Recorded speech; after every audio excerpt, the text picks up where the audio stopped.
മനുഷ്യനെ പോലെ പെരുമാറാൻ സാധിക്കുന്ന റോബോട്ടുകളുടെ നിർമ്മാണത്തിലാണ് ശാസ്ത്രലോകം. മനുഷ്യനൊപ്പം ഗുസ്തി പിടിക്കാനും ഡാൻസ് കളിക്കാനും തുടങ്ങി വ്യവസായ മേഖലയിലേക്കടക്കം ഉപയോഗിക്കാവുന്ന ഒരു റോബോട്ടിനെ പരിചയപ്പെടാം. സൗദിയിലെ റിയാദിൽ ഫ്യൂച്ചർ ഇൻവെസ്റ്റ്മെന്റ് ഇനീഷ്യേറ്റീവിൽ താരമായിരുന്നു റോബോട്ടുകൾ.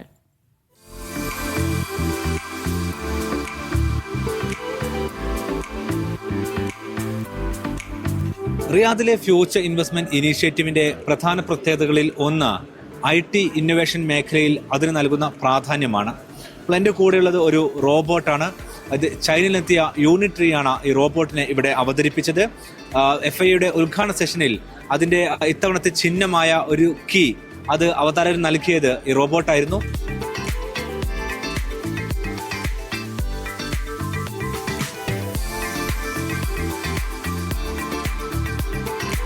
ഈ റോബോട്ടിന്റെ ഏറ്റവും വലിയ പ്രത്യേകത എന്ന് പറയുന്നത് അത് വൈവിധ്യമാർന്ന മേഖലയിലേക്ക് ആൾക്ക് അവരുടെ ഉപയോഗത്തിനനുസരിച്ച് ഓട്ടോമേറ്റ് ചെയ്യാൻ കഴിയും എന്നുള്ളതാണ്. അപ്പോൾ ഇതിന്റെ കാഴ്ചകൾ ആദ്യം കാണാം, അതിന്റെ വിശേഷങ്ങളിലേക്ക് തൊട്ട് പിന്നാലെ വരാം.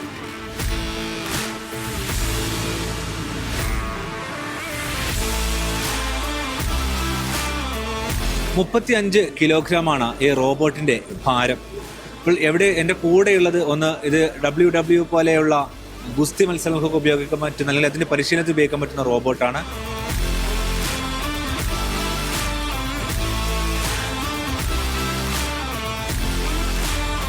സമാനമായ രീതിയിൽ തന്നെ ഡാൻസ് ചെയ്യുന്ന റോബോട്ടുകളുണ്ട്. അതായത് ഡാൻസ് കൂടെ ഒരുമിച്ച് നിന്ന് പഠിക്കുവാനും മറ്റ് ഉപയോഗപ്പെടുത്തുവാനുള്ള തരത്തിലുണ്ട്. അതേപോലെ തന്നെ വ്യവസായ മേഖലയിലേക്ക് ആവശ്യമായ തരത്തിൽ ഉപയോഗപ്പെടുത്താൻ പറ്റുന്ന റോബോട്ടുകളുണ്ട്. ഇങ്ങനെ വൈവിധ്യമാർന്ന മേഖലയിലേക്ക് ഈ റോബോട്ടുകളെ ഉപയോഗപ്പെടുത്താൻ കഴിയുമെന്നുള്ളതാണ് ഏറ്റവും പ്രധാനപ്പെട്ട സവിശേഷത.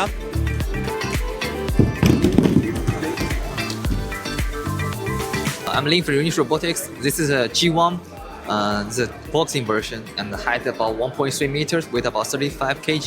Actually, this one is used for boxing because it's boxing programming it, but it's also in dancing. We also have different versions. Some version with decorous hand, so you can program it. You do a lot of jobs. You have a VRA model, water model.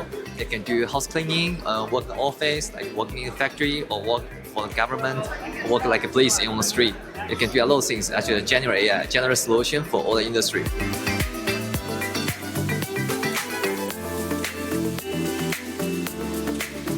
Actually, it's produced in China, and if we talk about FOB price in China, price range from like 16K to 100K. Different versions, a lot of robots, and the warranty is different. Some is 1 year, 2 year, like this.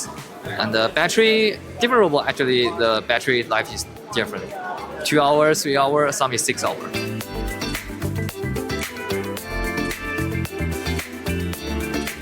യൂണിട്രിയുടെ കമ്പനിയുടെ ആളുകൾ പറയുന്ന പ്രധാനപ്പെട്ട കാര്യം അവർക്ക് robot മേഖലയിൽ ഏറ്റവും കൂടുതൽ ആളുകൾ ഉപയോഗപ്പെടുത്തുന്നത് ചൈനയിലാണ്. അതായത് റോബോട്ടുകളെ ഏറ്റവും കൂടുതൽ ഉപയോഗിക്കുന്നത് ചൈനയിലാണ്, രണ്ടാമത് US-ലാണ്, പിന്നീട് യൂറോപ്യൻ രാജ്യങ്ങളിലാണ്.